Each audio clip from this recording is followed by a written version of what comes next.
So we start with chapter 3, a bank statement. Now, when we talk about a bank statement is a summary of a business transaction with the bank. And with the bank, and we're talking about the transaction the business has done with the rest of the stakeholders through the bank. So we call it a bank statement because it talks about, is the summary of all the transactions a business has done with the rest of the stakeholders through the bank. Bank statement is the summary of the business transaction with the bank. It is issued at the end of the month. That's a bank statement. Then we have a bank reconciliation statement. A bank reconciliation statement occurs because the business and the business records on the bank account and the bank statement are not the same. And that is why we have to reconcile. Are you with me, please? So that takes us to the purpose of bank statement. It said, one, a bank statement has several purposes. Number one, to reconcile the balance on the bank statement with the balances in the business-owned bank account records. So one of the reasons why we have to prepare a bank statement is to reconcile, to check the differences between the business-owned account and the bank account and the bank statements. So that's the first thing. We want to reconcile. We want to check and balance. Two, to calculate the figure for the purpose of preparing the balance sheet. In your balance sheet is an account that is prepared for your assets. So your bank statement, are you with me, please? Your bank statement, if you're having a credit balance in your bank statement, it simply means the amount of money you have in the bank. So that goes to your statement of financial position as a current asset. And that's why we said here to calculate the figure for the purpose of preparing the balance sheet. When you are preparing your balance sheet, one of the items in the balance sheet is your bank, cash at bank. So cash at bank represents your bank statement. So if you're having a credit balance in your bank statement, it simply means you have money in your bank account. So you can use the figure to prepare your bank or financial statement or statement of financial position. The third one, to know the amount of money the business has in the bank account. So you need to know the amount of money you have. How do you know? You can't know in your mind. The bank statement will allow you to know the amount of money you have. So if with reconciliation, if your business account is not the same, it's not going to be the same anyway with your bank statement, you will be able to know when you are reconciling to know the amount of money you have left. So these are the reasons why we have, or the purpose of preparing a bank reconciliation statement. Do you understand that? Mm-hmm. Then we have reasons for differences in the bank between the bank balance and the business-owned calculation. What are the reasons why we have differences in the bank balance and the business-owned calculation? Number one, time delays. Time delays could be based on credited check or unpresented check or credit transfer. Sometimes you might have given your supplier a check to pay for the invoice, but the supplier doesn't have time to take the check to the bank. So you have credited yourself for that amount of money, but the bank has not debited you. Remember, your bank statement, your bank account and your bank statement, the debit side of your bank account should be the same as the credit side of your bank statement. Do you know that? And the credit side of your business bank account should have the same as the credit side of your bank statement. So if you have debited yourself, that means the bank should credit you. If you have received cash from the bank, maybe you have paid cash to your bank account, that will be debit on your business account. The bank should credit you for that. So if the bank has not credited you, it is on uncredited check. It will not allow your bank balance to balance. So there's delay between the time you lodge money to the bank and the time the bank is recording the money. There's delay in the time there's delay in the time your supplier has presented the bank. There's delay in time because your supplier did not present the check you gave to the bank. So you have credited yourself, but the bank has not debited you for that amount because the supplier that you gave the check to has not taken the check to the bank. Are you with me or not, please? Do you understand what we are doing here? Okay. That's time delay. Unknown entries. So either the bank or the business is unaware of a transaction. Dishonor check, bank charges, direct debit, or standing orders. These things could happen, like standing order. For me now, I have an account with Netflix. So there's a standing order from my bank that at maybe on the 28th or 18th of every month, Netflix should be they should pay Netflix a certain amount of money. That's a standing order. So maybe I might have forgotten, but it will be taken away from my bank. Interest received, interest payable, dividend received, dividend payable, bank charges, commission. All these things go through the bank transactions, and the bank is aware, but you are not aware. So whatever transactions that you are not aware, that the bank are aware, will not make your bank statement to balance. Do you understand? So unknown entries would also be the reason why we have to prepare a bank reconciliation statement.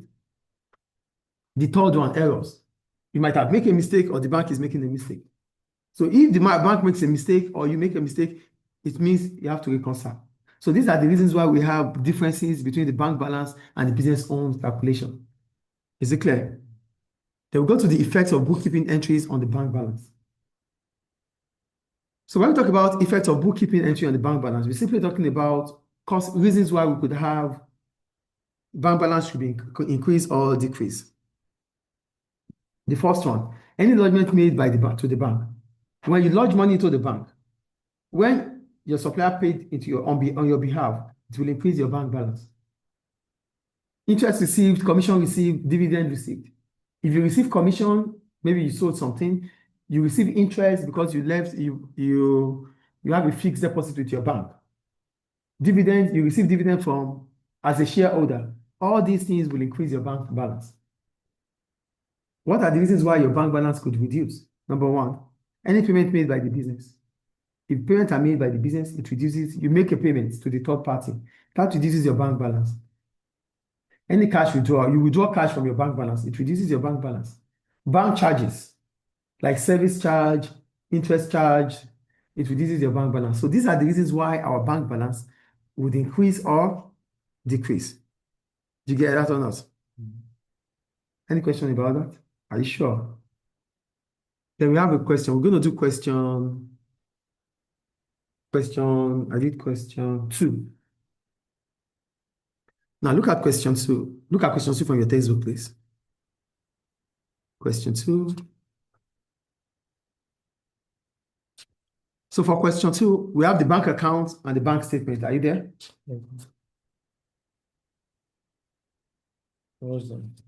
Question 2, page 39, question 2. Page 39, yeah, question 2. Are you there now? So for question 2, the first thing we need to do is we have the bank account. We have to make an adjusted bank account, right? So what do? We check the credit side of the bank statement and the debit side of the bank account. The credit side of the bank account and the debit side of the bank statement, the debit side of the bank account and the credit side of the bank statement. That is what we need to do first.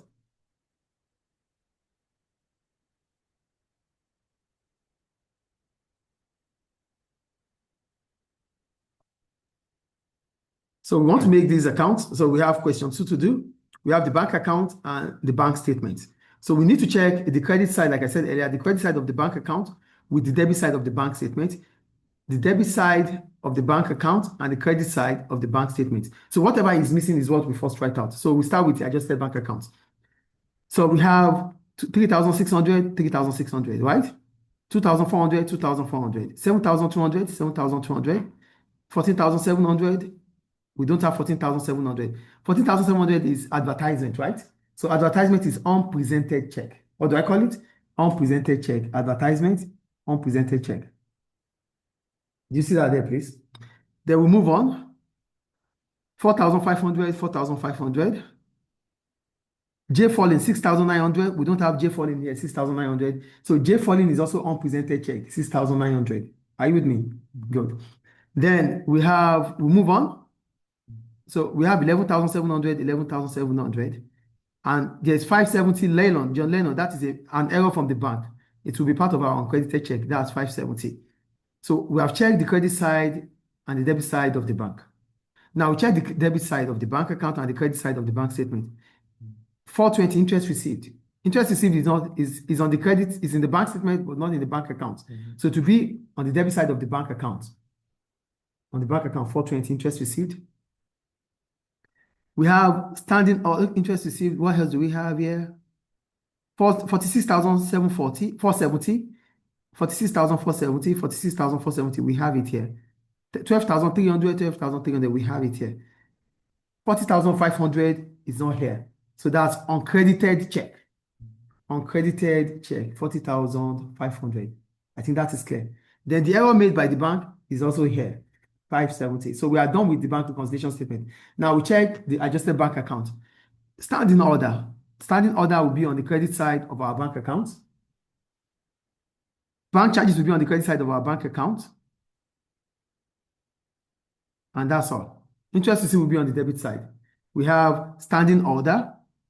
We have standing bank charges, standing order, and what else do we have there?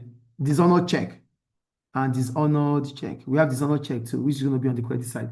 So what is going to be in our bank adjusted bank account is the debit side. We have interest received, standing order on the credit side, bank charges on the credit side, dishonored check on the debit side. Do you get that? Do you get it, please? So now we prepare the adjusted bank account. To prepare the adjusted bank account, the debit side, we have the balance brought down, which is 58,050. 58,050, right? Then the interest received will be on the debit side. So interest received, which is on the credit side, there will be on the debit side of the bank statement of the adjusted bank account, 420. Then we add them together. It gives us 58,470. So on the credit side of our bank account, we're going to have dishonored check, which is on the debit side here, will be on the credit side of the bank account, adjusted bank account, 3,900. We have standing order, 1,140. Then we have bank charges. There's a bank charge of 402. Bank charges 402 on this side. So we add 3,900, 1,140, 402 together. You take it away from 58,470. It gives us our balance carried down, which is 53,028. Are you getting it, please?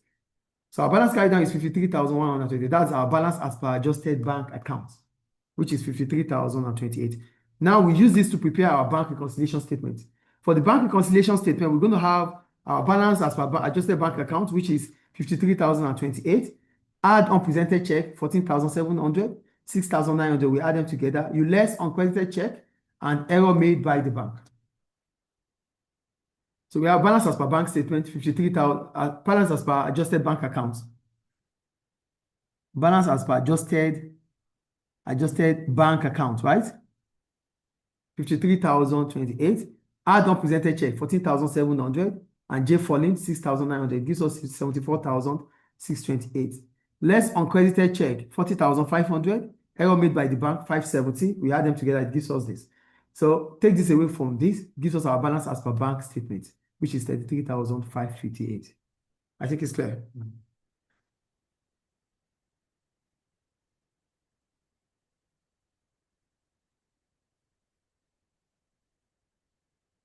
So that's how to prepare bank reconciliation statement. Any question about it? Done. So now we go to chapter 4.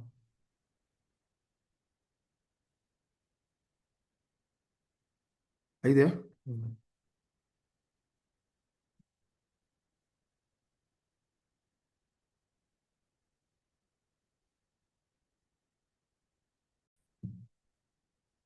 So we have chapter 4.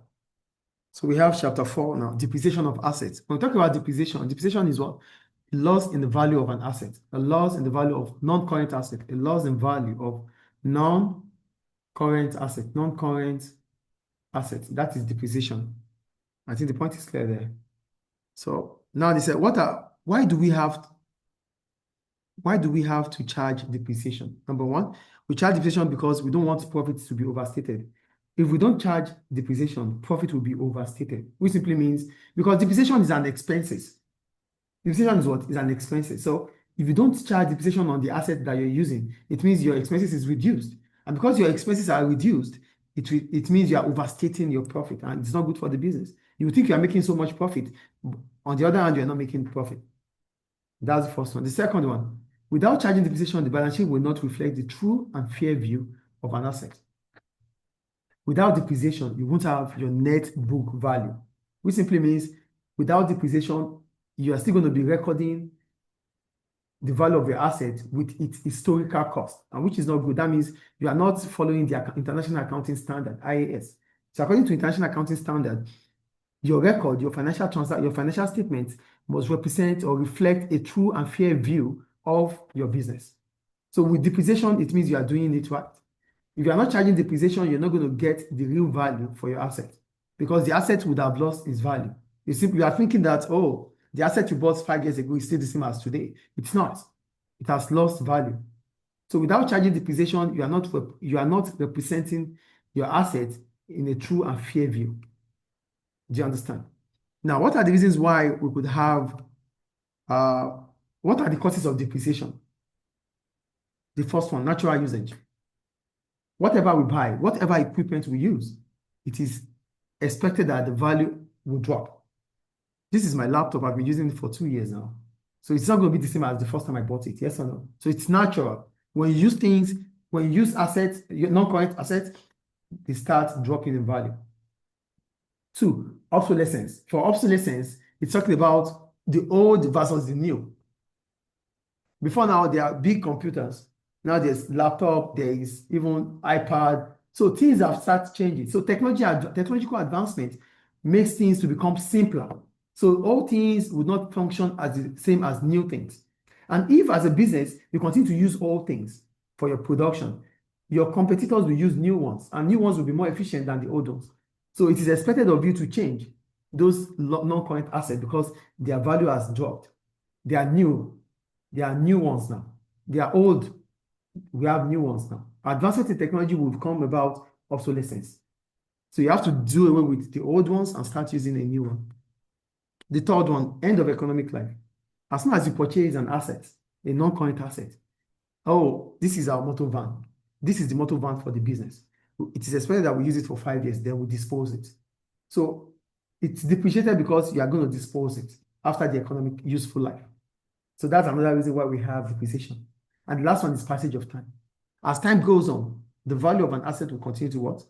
Non-current asset will continue to drop, except for land, which appreciates. Building, motor vehicle, machinery, equipment, fixture, furniture. As time goes on, the value will start dropping. So these are the causes of depreciation. Any question about it? And we have 2 methods of depreciation. We have straight line method and reducing balancing method. Are you with me? Then we have this question.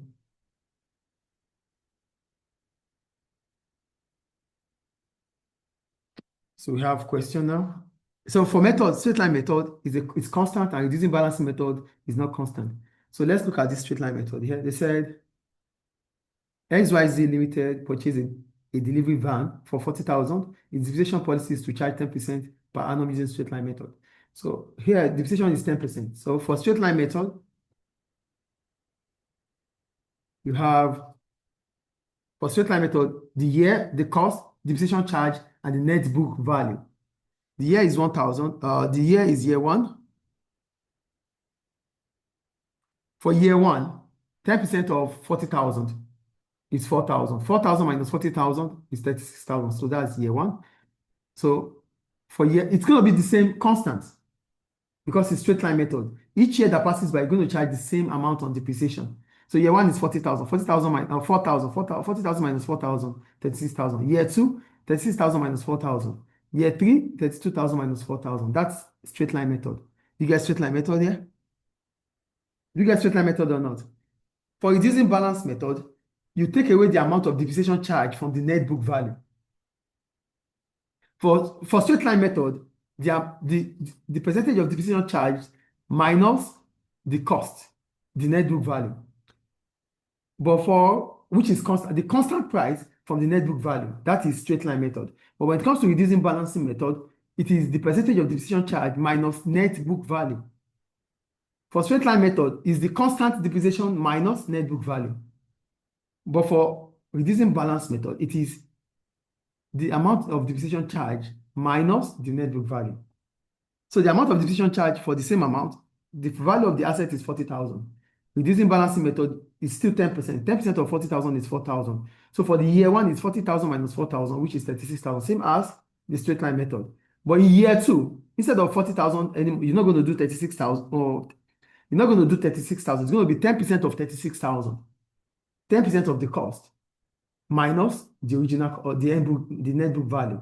So 10% of 36,000 minus 36,000, that is what you do, which is 32,400. Then you do 10% of 32,400 minus 32,400. That's 29,200.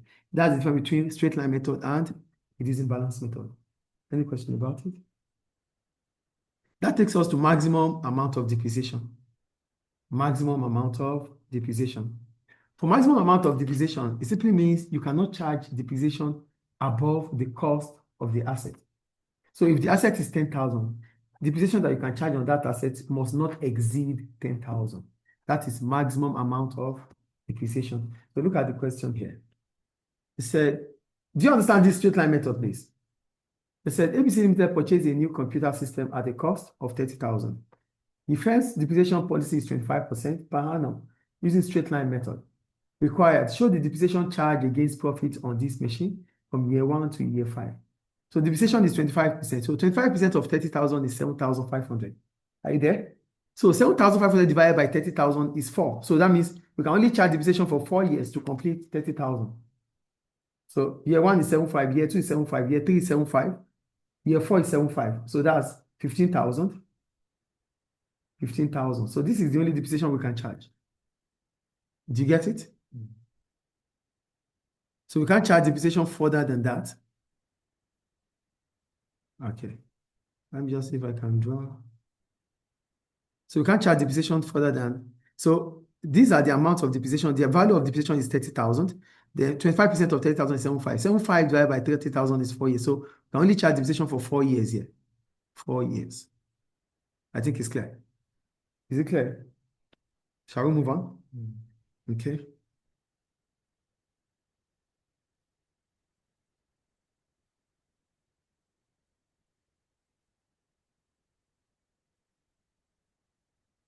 Okay, draw. Thanks. So that is gone. So we move on to another question. We have depreciation. Now question, let's see question 1. Question 1.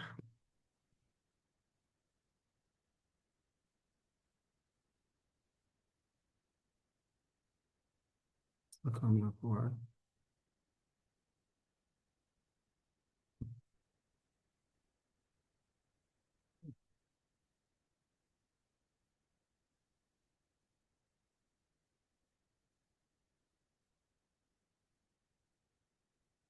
okay, it's coming.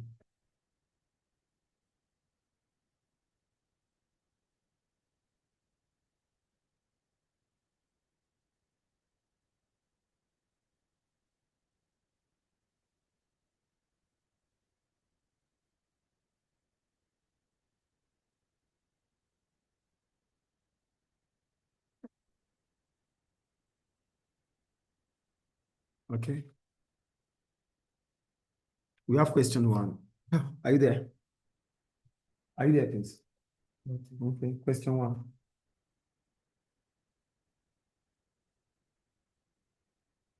That's question 1. Yeah, question 1 is there. What is it? Page 52.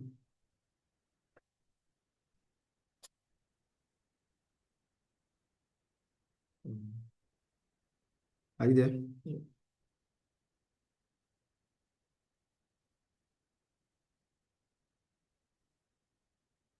Okay.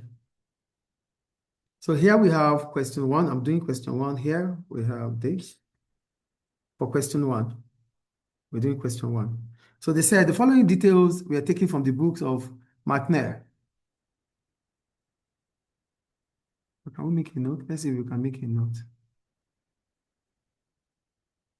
Hold on. Okay, can we make a note? No.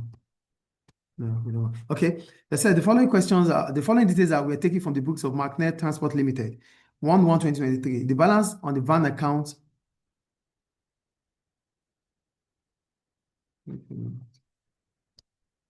Okay. The balance on the van account at cost is 130,000. So we're going to have a debit entry. So we're going to prepare a van account. Yes or no? So we're going to prepare a van account. Van account. We're going to prepare van. Let's see if we can prepare it here.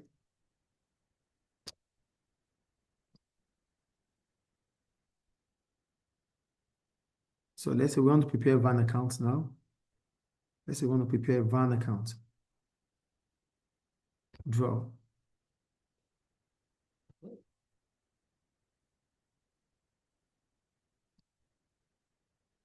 Let's say we want to prepare a van account.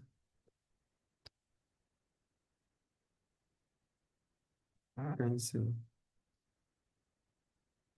Okay, to prepare the van account. So here we have 130, the balance on the van account at a cost of 130,000.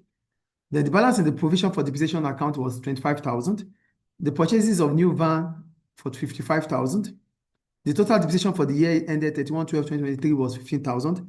Sold for 15,000 a van which had cost 40,000 and on which depreciation has been charged for 28,000. Provide for depreciation at the rate of 15% of the value of van on 31/12/2024. We are told to prepare the van account for 2 years, provision for depreciation account for 2 years, and the van disposal account. That's what we have to prepare. So to prepare that, let's see if I can do something here. Okay. Okay, to draw. So we start. So we have to prepare van account. For van account, so we have van account. So for van account, we have the balance brought down. Balance brought down.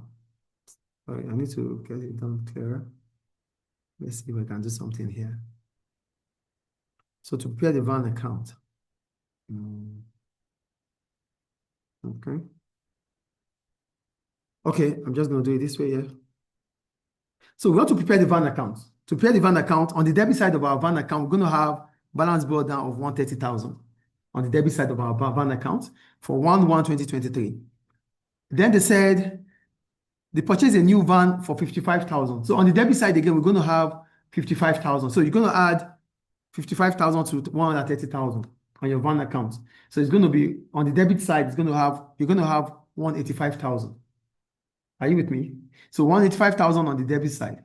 Now, on 31/12/2023, your balance carried down will be 185,000. Done. On 1/1/24, which will be your balance brought down. So your balance brought down for 1/1/24 will be the total amount, which is 185,000. 130,000 plus 55,000. So balance brought down for 1/1, that's balance brought down. Balance brought down will be 185,000. 185,000. I think that is clear there, right? Now, on the credit side of your van account, there's a disposal of, it says sold for 115,000, a van which had cost 40,000. So there's disposal on the, this is your debit side. Then the credit side, we have 40,000 disposal, 40,000. Yes or no? Then minus 145,000, which will be now your balance carried down. Yeah, balance carried down 145,000. So that gives us 185,000 on the credit side. And on the debit side, we have 185,000. I think that is clear. So on 1/1/25, on 1/1/25, our balance brought down will be 145,000. So we are done with the assets. So the van account is having 145,000 in terms of assets. I think that is clear. So here we have used 130,000, 55,000 on the debit side, minus 40,000 on the credit side. And that is how we got 145,000. I think that is clear, van account. Any question about the van account? Good. Now we'll prepare the provision for depreciation account, right?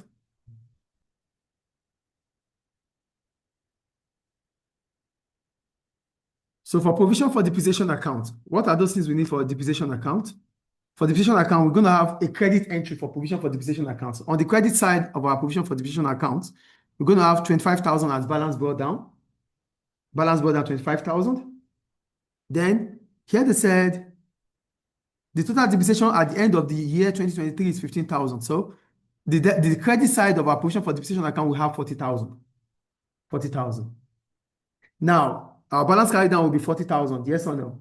So 1/1/2024, on 1/1/2024, on the credit side, we're going to have 40,000 as our provision for depreciation balance.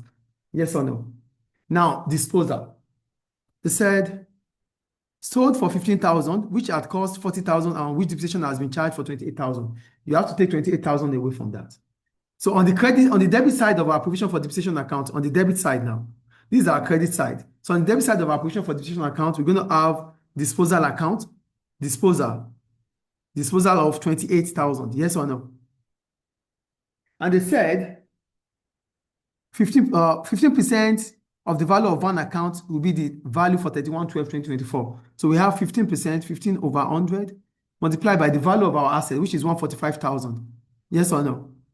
So 15%, 15, let's take this away. 15, yeah, 21,750, right? Okay. So is it 21,750? Yeah. So 15% of 145,000 is 21,750. Yes or no? So that means on the credit side of our provision for depreciation on 31/1, on 31/1/24 is 21,750, right?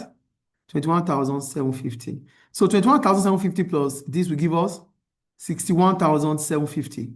So you take it away from the credit side of your disposal account. The disposal account on your provision for depreciation account, the disposal account is on the credit side, on the debit side. So 21,750, 61,750 minus 28,000 is what? 33,750. 33,750. So that gives us 61,750. So your balance carried down, this will be your balance carried down, right? So your balance carried down will be 33,750. So your balance carried down 31 on 31/12/2024 will be 1,125 as balance brought down of 33,750. That is provision for depreciation account. Do you get provision for depreciation account here? Are you here with me, please? Yeah. Do you understand or not? Yeah. The first one is the van account, which we have prepared. Now we are preparing provision for depreciation account, which is this. Now we prepare the disposal account. For disposal account,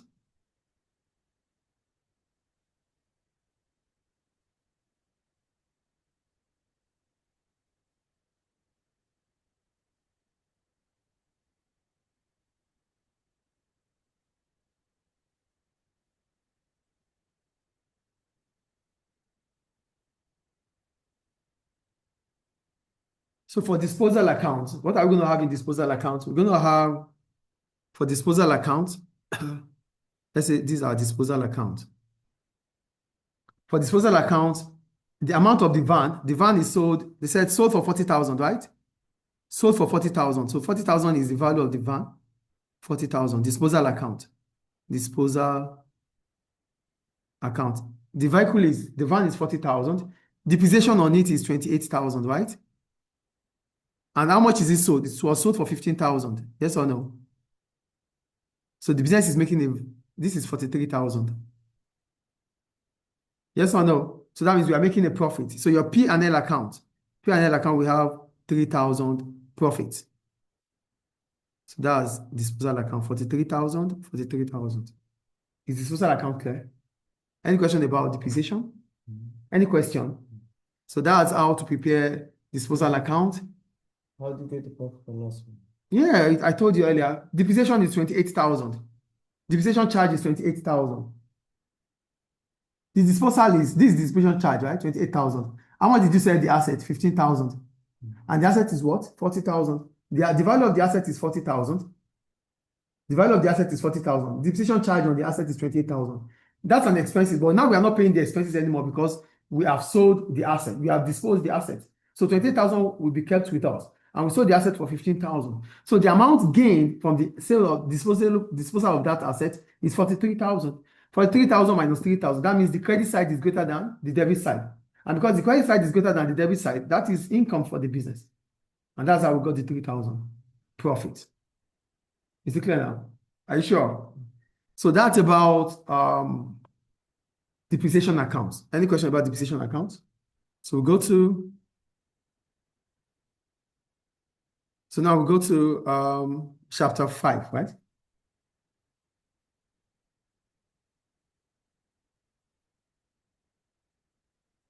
Go to chapter 5.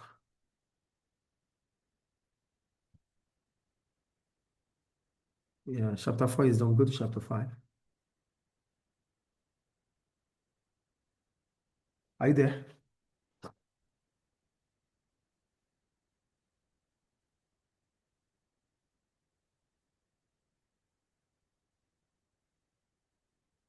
Chapter 5. Are you there, please? Okay. So revaluation.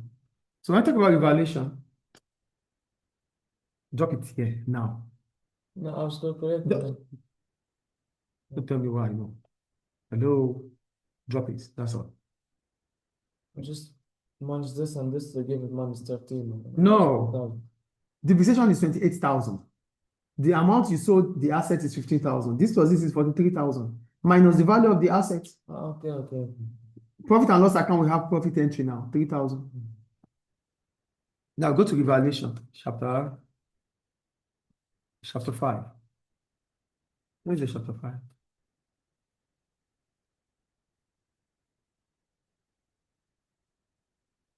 Okay. So for evaluation, what is evaluation? I wrote is the process of incorporating the value of a company's assets into the accounts at their current market value. So for evaluation, it simply means you have changed the value of your asset has increased over time. And the amount that it has increased, you have incorporated it into the statement. Oh, this is the building. The building is 1,000. Now the value has increased by 500. So it becomes 1,500. That is revaluation. Do you understand what revaluation is here now? So what are the importance of revaluation? Number one, it shows the true and fair view of the financial position of the organization. So let me make a video first. Let me see. Let me pause this. So for evaluation, it's the process of incorporating the value of a company's asset into non-current assets into the accounts at their current market value. So what is the price of this building presently? What was the price before now? So when you are incorporating the current market price of an asset into the books of the company, we call it revaluation. I think revaluation is clear there.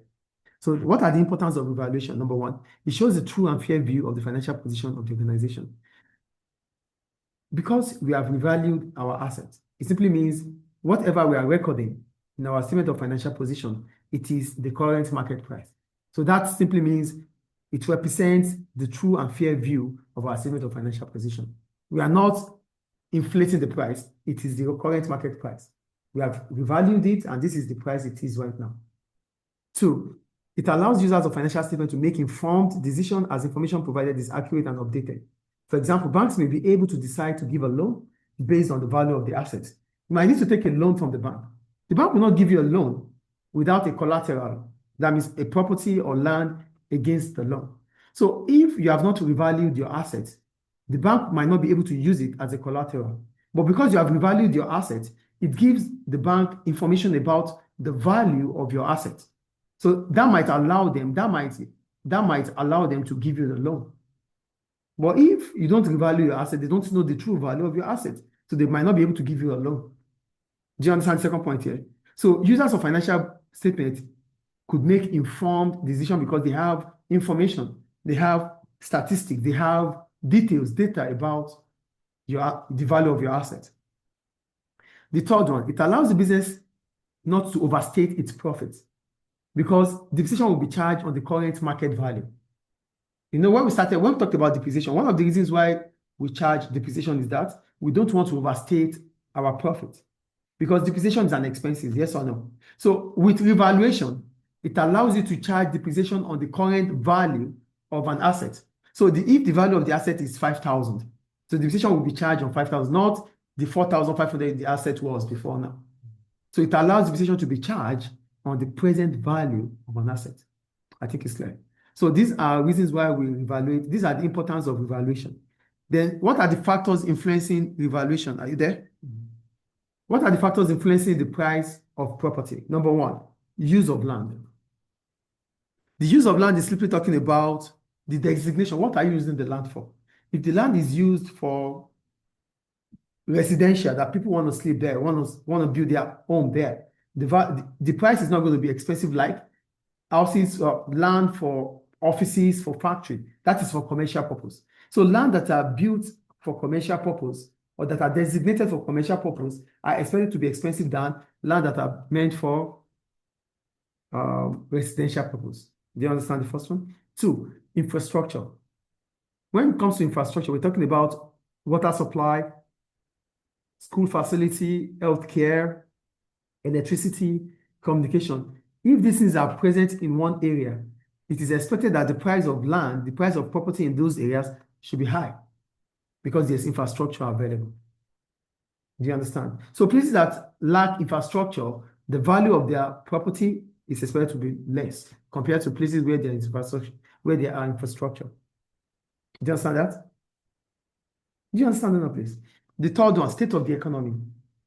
The state of the economy is talking about how the economy is, the economic activity. Is it a boom or recession? If it is a boom, it simply means there's increasing economic activity. And at that point in time, employment opportunity would increase. Disposable income for household would rise. People will have enough money to buy property. At that point in time, the demand for property would rise.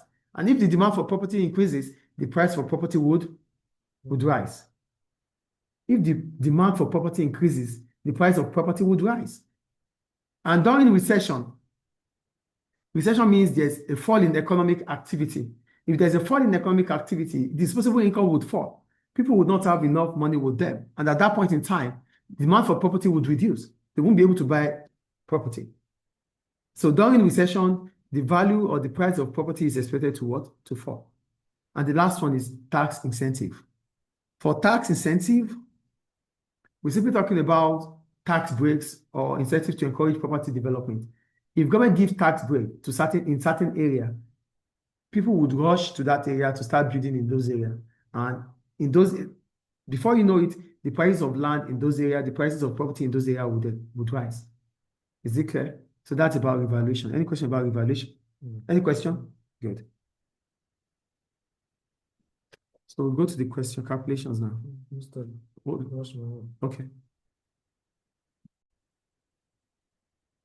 So we have, here they said, accounting procedures to treat revaluation of assets. Let's just go to the question immediately. Now they said, the date of revaluation, okay. We have a question already. They said, on 1/1/2024, Edwood Limited owned property, example one there. Edwood Limited owned property which cost 200,000 and on which depreciation has been accumulated to the amount of 40,000. So that's accumulated depreciation. So the firm's policy is to depreciate its property at the rate of 2% of cost per annum. Are you there? Page 58. Example one. So here we have the value of the asset has been revalued to 250,000. So there's an increase in the value of assets now. Hold on, please.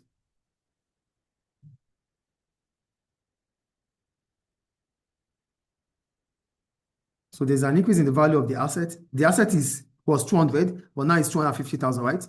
So that means the increase in revaluation is now 50,000. Yes or no? That's aside. Just leave that there.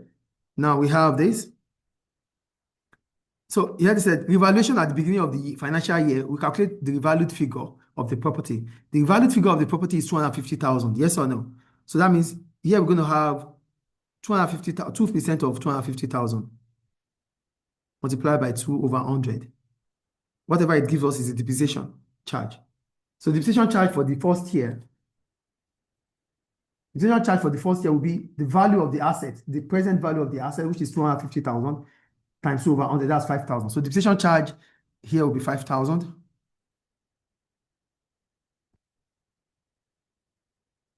So here it's going to be 5,000. So the depreciation charge is 5,000. That's for the first asset, which is 5,000. Then the revalued at the end of the year, you charge the historic cost of the asset, which is 200,000. 2% of 200,000 is 4,000. So the depreciation charge on the profit and loss account will be 5,000 at the beginning of the year, 4,000 at the end of the year. Do you get that? Now, the balance sheet cost. The cost will be the present value. You know, we said it earlier that for evaluation, it has to be the current market price. So the current market price for the asset is 250,000, and at the end of the year is 250,000. Clear? Now, depreciation on the balance sheet, it will be 5,000, which is at the beginning of the year, 5,000. The end of the year do not have depreciation. We don't need it. Are you with me or not? This is how to prepare the valuation account. 250,000 is the revalued figure. 250,000 times 2% gives us 5,000. So depreciation for the charge on that asset is 5,000 at the beginning of the year and 4,000 at the end of the year, which is the cost of the asset, which is 200,000. The balance sheet cost of the asset will be the current market price of the value of the asset, which is 250,000 at the beginning and at the end. Depreciation on the balance sheet will be 5,000. You cannot charge at the end of the year. You only have one, which is 4,000. Now, the revaluation reserve, it will be increase in value of the asset, which is 50,000, 250,000 minus 50,000, 50,000, plus accumulated depreciation, which is 40,000. Do you get it? Plus depreciation at the end of the year, which is 4,000. That's how we got 94,000. Here it will be, the valuation reserve will be the increase in value plus depreciation, accumulated depreciation. And on the other one, it's increase in value plus accumulated depreciation plus depreciation at the end of the year. So 94,000. How do you get 40,000? It's accumulated this year. 50,000. 250,000. The new asset, the asset is revalued at 250,000. So reserve is 250,000 minus 200,000. That's how you got your 50,000. So the 50,000 here, is because of the value of the asset. The asset has increased in value by 50,000. So increase in value is 50,000. Accumulated depreciation is 40,000. The total is 90,000. For the end of the year, increase in value, accumulated depreciation, and the value at the end of the year, because this is the end of the year. Is it clear? Now that takes us to the valuation account itself. We have a question here.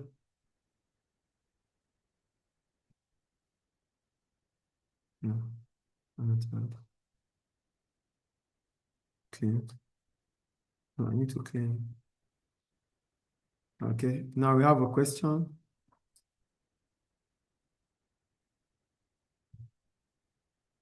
We have a question on valuation account.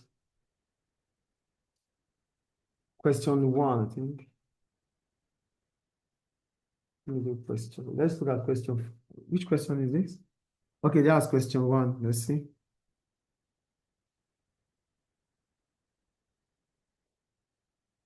Oh, okay, let me take this away. So we have, let's look at question 1. Are you there? Page 62. Page 62, question 1. Page 62, question 1. Are you there? 63, no?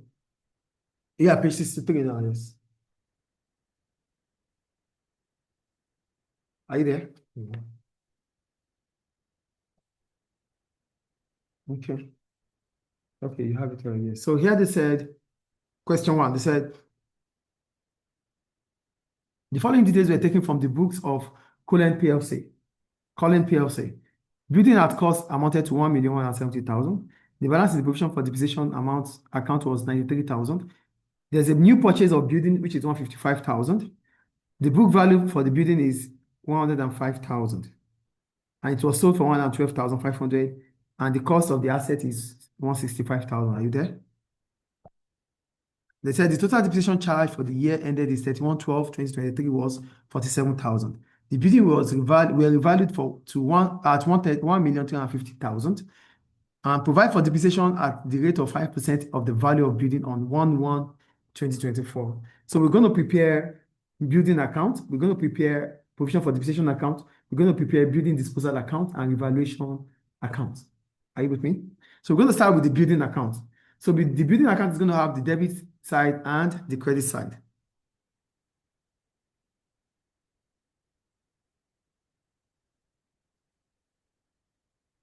Excuse me.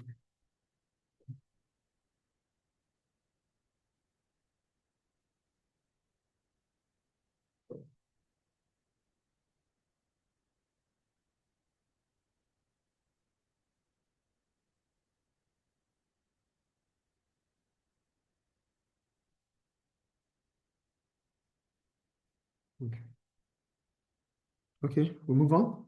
So on the debit side, now we prepare the building account. The building account is going to have first, we're going to have the building account on the debit side of the building account. We're going to have 1,107,070 on the debit side. Then we're going to have the bank account. They said purchase another building for 155,000. So the building account is going to have on the debit side 1/1/2023 on the debit side 1,170,000. The purchase of a new building 155,000, both on the debit side. So that gives us 1,325,000. Then there's this disposal. The building was sold for, they said, sold for 112,500. A building which cost 165,000. The book value of this building is 105,000. So the building was sold for 165,000. Disposal 165,000. Do you get that? Disposal account 165,000. That was going to be on the credit side. On the debit side, we're going to have for building account. For building account, let's say for the building account. On the debit side, on the credit, on the debit side, we're going to have the amount of the building, which is the balance brought down, which is 1,170,000 on the debit side. Then the cost, which is new building was purchased for 155,000, both on the debit side. On the credit side, we're going to have disposal of the building, which is disposal account 165,000, disposal 165,000. Are you with me? So you add this together, 1,170,000 plus 155,000 minus 165,000 will give us our balance brought down. So our balance carried down will be 1,160,000.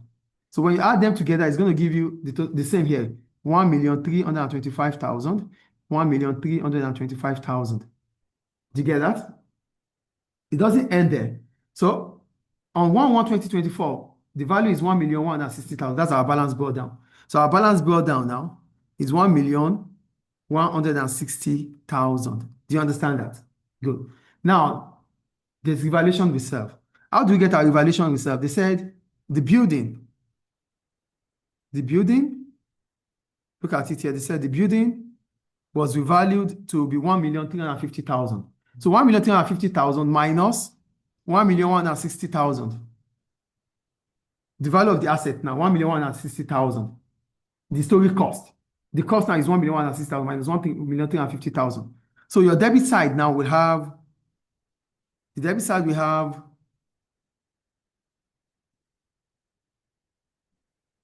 so 1,160,000, you take away 1,350,000, right? So that gives us 190,000. So that's the revaluation reserve. So the revaluation reserve on the debit side will be 190,000 plus 1,160,000, which is 1,350,000. So the value of the assets now, the value of the building now, so the balance brought down on the debit side will be 1,350,000. That's the value of the asset. And this is where you take the depreciation from, 5%. When we are preparing for depreciation account. But right now, the building account will have a balance of 1,350,000. How do we get 1,350,000? The value of the building was 1,170,000. A new building was purchased for 155,000. You add them together. You minus the disposal account, which is 165,000, to give you a balance carry down. The balance carry down is 1,160,000. Now there's revaluation from the building, which is 1,350,000. 1,350,000 minus 1,160,000 gives you 190,000. So that's your revaluation reserve. So your balance brought down now is 1,350,000, which is the value, the current market value of the building. Now prepare depreciation account. Yes or no? So for depreciation account will have a credit balance. Yes or no? So depreciation accounts now. So on the credit side of your depreciation account, we're going to have the balance brought down.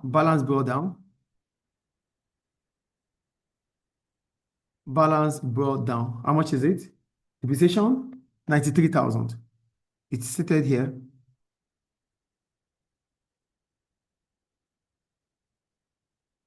Depreciation is 93,000. Yes or no? 93,000. Depreciation is 93,000. Have you seen it now? Yeah. The balance in the provision for depreciation account was 93,000. That's going to be on the credit side of your provision for depreciation account, 93,000. Then we move on. Here they said the total depreciation charge for the year ended 31/12/2023 was 47,000. So our depreciation value is 93,000 plus 47,000. So that gives us 140,000. Now in the disposal, we go back to the disposal. Are you there? For the disposal, sold for 112,500. A building which costs 165,000. The book value of the building is 105,000. So the book value minus depreciation on the building, which is 93,000. So 105,000 minus 93,000 gives us 12,000. Do you get it or not? 105,000, which is the building cost, minus the depreciation which was charged 93,000, the total charge will give us 12,000. So for disposal account, 12,000 will be taken away because that asset has been disposed. So the total depreciation is what? The total depreciation is 140,000. You have to take away 12,000 from it because the asset has been disposed. So 140,000 minus 12,000 is 128,000. So the value for depreciation now is 128,000. And they said on the 31/12/2024, we should charge depreciation on the current value of the asset, which is 1,350,000. So 5% of 1,350,000 is 67,500. So 67,500 plus 128,000 gives us 195,500, 195,500. That's provision for depreciation. Do you get it? Are you sure? Now we prepare disposal account. For building disposal account, how much is the cost of the building? The cost of the building is 165,000 on the debit side. 165,000. Yes or no? Then our provision for depreciation is how much? 12,000. For that disposal asset. We dispose the asset for 165,000. The asset is 165,000. Provision for depreciation for the asset is 12,000. How much did we sell the asset? We sold it for 112,500. So 12,000 plus 112,500 minus 165,000 gives us 40,500. So we make a loss. Do you get it or not? The value of the building is 165,000. The depreciation on the building is 12,000. The bank account balance is, the amount we sold it is 112,000. So 112,000 plus 12,000. So 112,000 plus 12,000. That's 124,000 minus 165,000, which is the cost. So it gives us 41,000. Is it 41,000?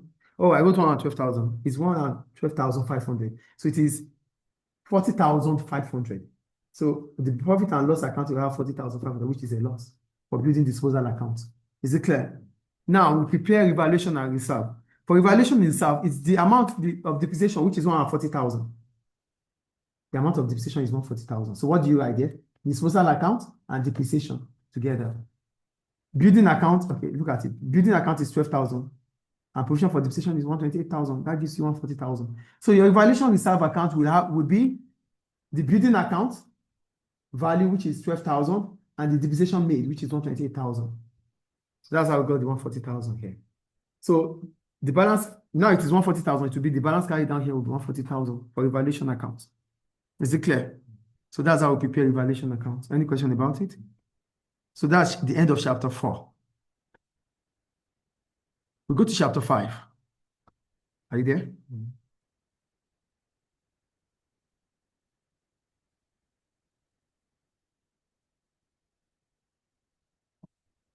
So for chapter 5, it's about control accounts.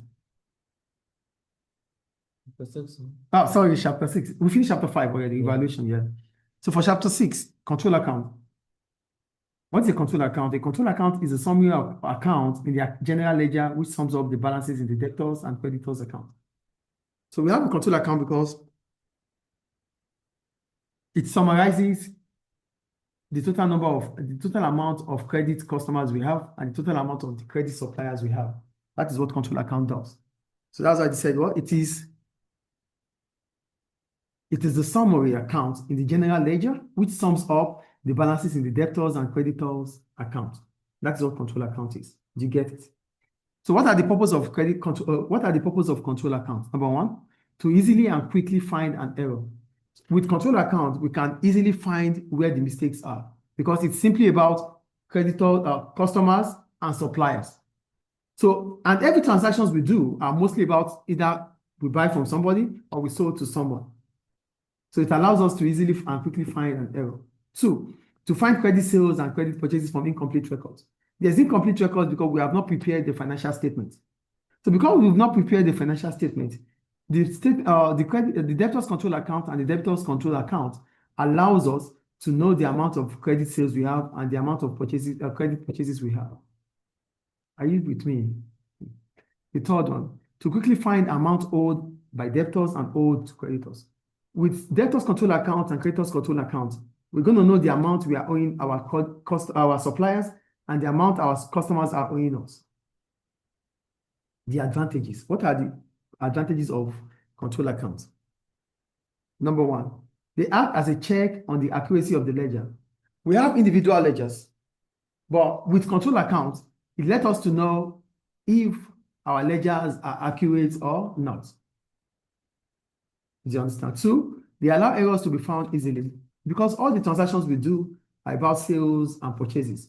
It simply means we have limited our error to sales and purchases, and that might allow us to know if we have made error or not. The third one, they are useful when preparing accounts from incomplete records.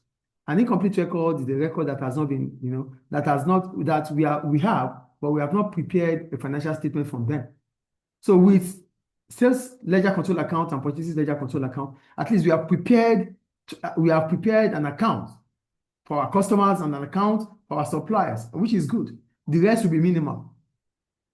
Then what are the problems about control account? Number one, they don't identify which ledger account contains the error. We won't be able to know the individual account that caused the error because it's all about total sales, which is credit sales and cash sales. We take it away, but we don't know who are those with the credit sales, who are those with the cash sales. We don't know because we only have a total figure. Do you get it? And two, errors that do not affect trial balance does not refill the control account. Error of omission, error of commission, compensating error, we cannot detect them in the control account. Control account will not tell us if we have, instead of debiting ABC, we debited DCA. It will not tell us. If you have made an error by not even recording the transaction at all, it will not show in the control account. Or if you recorded 1,000 at the beginning, it will continue to be 1,000 instead of 10,000. So these errors will not affect the control account. It will not be reviewed by the control account. So which simply means the control account at its limitation. Number one, it does not review the error where the ledger comes from. And number two, it does not review errors that do not affect trial balance, like error of omission, error of compensation, compensation error, and error of commission. Is it clear? So now we have types of control account. We have debtors control account, which is the same as sales ledger control account. Sales ledger control account. Then we have creditors ledger control account, which is the same as purchases. Purchases ledger control account. Are you with me? So for debtors ledger control account, it is an account in the general ledger that shows the total of all transactions with debtors. It consists of credit sales, total amount received from debtors. So your debtors control account talks about your credit sales. Whoever you have sold to on credit, and whoever has paid you that you sold to on credit that is paying you, is going to be recorded in the debtors control account. So the debit side of your debtors control account talks about your credit sales. The credit side of your debtors control account talks about all that you have received. Whatever you paid, whatever you give out to your customers is going to be on the debit side. Whatever your customers pay you is going to be on the credit side. Debtors control account. Is it clear? For creditors control account, it's all about the total of all your purchases from your suppliers. So whatever you purchase from your suppliers is going to be on the credit side of your purchases ledger control account. Whatever you pay your suppliers is going to be on the debit side of your purchases control account. Does it make sense? Now we have unusual balance. For unusual balance, it's simply talking about normally your debtors control account should have a debit balance and your creditors control account should have a credit balance. Are you with me? Your debtors control account should have a debit balance. Your creditors control account should have a credit balance. So when you have unusual balance, it simply means something is wrong with your control account. Let me see if I can make a line here.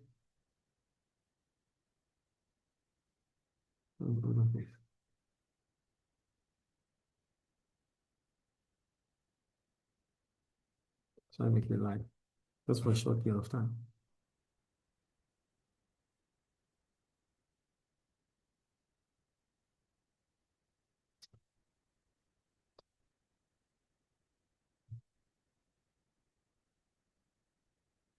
Okay.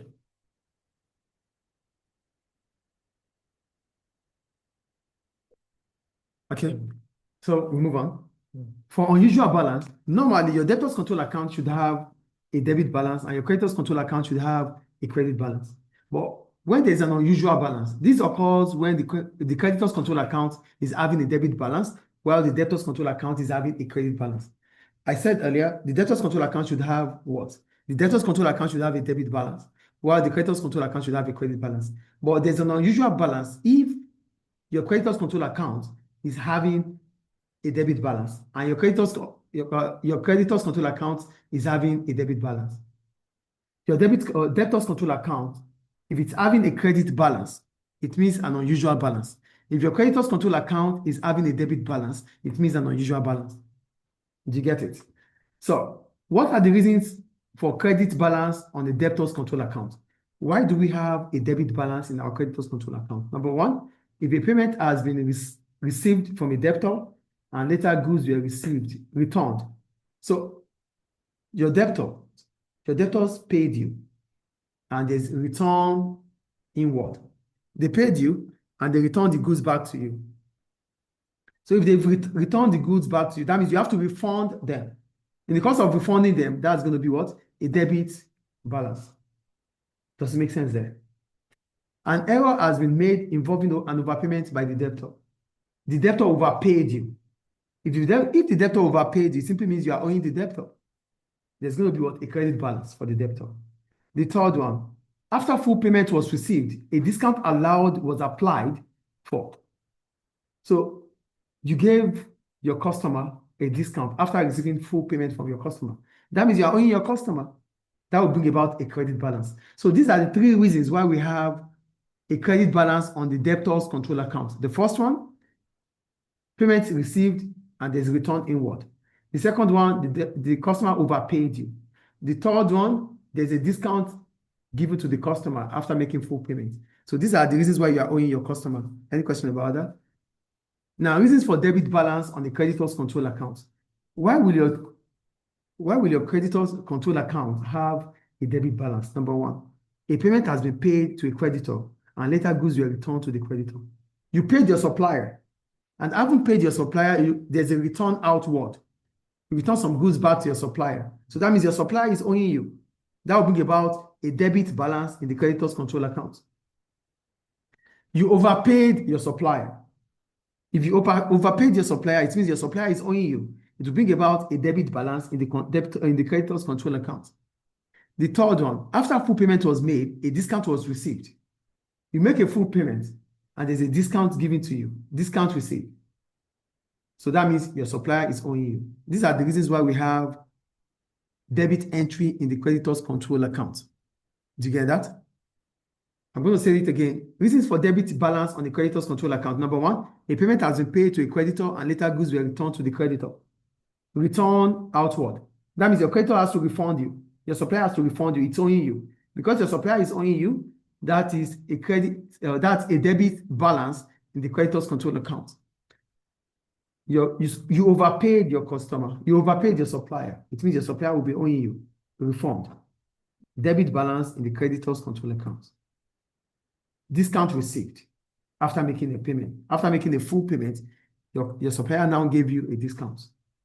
It will bring about a debit balance in the creditor's control account. I think that is clear. Is it clear, please? Is it clear now? Now we have contra. For contra, a contra item arises when a debtor to the business is also a creditor. So we have a contra entry because the debtor to the business is also a creditor. I'm owing you, and at the same time, you are owing me. There's a contra entry. Does it make sense here? Do you get it? So look at it this way. I'm owing you. At the same time, you are owing me. So there's going to be a transfer. So the transfer done is called contra. Do you get it? So we have the format for debtors control account. So the format for debtors control account, this is the format for debtors control account. So I'm just going to read it out. The debtors control account. What? Okay. For the debtors control account, on the debit side of the debtors control account, we're going to have the balance brought down, the credit sales less cash sales, the interest received, dishonored check, and the debtor's credit balance. On the credit side of our control account, we're going to have balance brought down, discount allowed, return inward, payment received, bad debt written off, bills receivable, and the transfer, the contra entry. So whatever we receive from our customer is going to be on the credit side of your debtors control account. Whatever we give to our customer is going to be on the debit side. So credit sales, you sold to your credit customer, you sold to them. It's going to be on the credit side. Interest is going to be here. Interest charge, this is interest charged. You charge interest. Are you with me, please? Mm-hmm. You charge interest. When you charge interest, that means your customer is owing you more. So you charge interest on it. Dishonored check. A check that was dishonored. So these are all that's going to be on the debit side of your control account. Then, and the debit side of the debit side and the credit side of your debtors control account. The balance, the credit sales, the cash sales, you take away the cash sales, interest charge, dishonored check. On the debit side, you're going to have discount allowed, payment received, bad debt written off, transfer, returns, bills receivable. Now, on the credit side of on the debit side and the credit side of your creditors control account, we don't have it here. I think I have it, okay? So for the creditors control account, you're going to have, on the debit side, you're going to have purchases returns, discount received, payments to creditors, bills payable. The credit side of your debtors control account is having contra. So the debit side of your control account will have the debt contra now. And on the credit side of your debtors of your creditors control account, you're going to have discount disallowed, credit purchases, bills payable dishonored, check paid, on check paid dishonored, and the closing balance. That's all you're going to have on the credit side. So look at here. We have so we have a question here anyway. So let's do this question together. So we have a question for this. We have debtors ledger control account balance. So let's write it out here. It said, let me show the questions to the audience. So we have a question here. For debtors ledger control accounts, I'm just going to state how we put it, where the debit entry is going to be and the credit entry. So we have,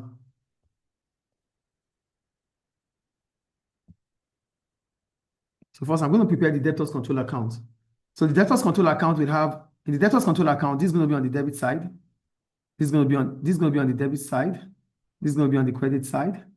Then this is creditors control account. This is going to be on the credit side. And this is going to be on the debit side. We have discount allowed. This is going to be on the debtors control account. Discount received will be creditors control account. Purchases, this is going to be on the credit side of the debtors control account. Sales return will be on the debit side of your debtors control account. What we have again, that's return inwards. Discount disallowed will be on the, so we want to do the debtors control account first. So let me do it that way so it will be easier. So we want to prepare the debtors control account first. So to prepare the debtors control account, for debtors control account. So this is going to be on the debit side of the debtors control account. This is going to be on the credit side of the debtors control account. Discounts allowed is going to be on the debit side of the credit side of your debtors control account. Sales returns will be on the credit. Now we have sales, including cash sales. So we're going to take 212,000 away from 23,100. It's going to be on the debit side of your credit debtors control account. Return inward will be on the credit side of your debtors control account. Interest charge will be on the debit side of your debtors control account. Payment received will be on the credit side of your debtors control account. Bad debt written off will be on the credit side of your debtors control account. Dishonor check will be on the debit side of the debtors control account. Transfer from debtors ledger to creditors ledger will be contra entry, and it's going to be on the credit side of your debtors control account. Bills receivable will be on the debit side of your debtors. Bills receivable will be on the debit side of your debtors control account. Then we have the balance. The debtors balance debit is going to be on the credit side. So that's how to prepare the debtors control account. Now for the creditors control account, we're going to have this on the credit side of your, we're going to have this on the credit side of the creditors control account. This will be on the debit side of the creditors control account. Then we have discount. We have discount disallowed. Discount disallowed. This is going to be on the debit side, on the credit side of the creditors control account. Payment made to suppliers is going to be on the debit side of the creditors control account. Transfer will be on the debit side of the creditors control account, and the balance carried down will be on the credit side of your creditors control account. And that's how to prepare debtors control account and creditors control account. The benefit of managing household daily financial benefit of, okay, let me see this. Okay. So do you understand that, huh? So yeah, the question says, sir, please tell benefit in managing household daily financial work. Well, when you manage household daily financial, the benefit of managing household daily financial work, it's when you're able to manage it, it means you'll be able to make informed decision. That's number one. You'll be able to make informed decision about your spending. And it also allows you to be accountable for whatever you do. So that ends the live session anyway. And thanks for those who viewed. And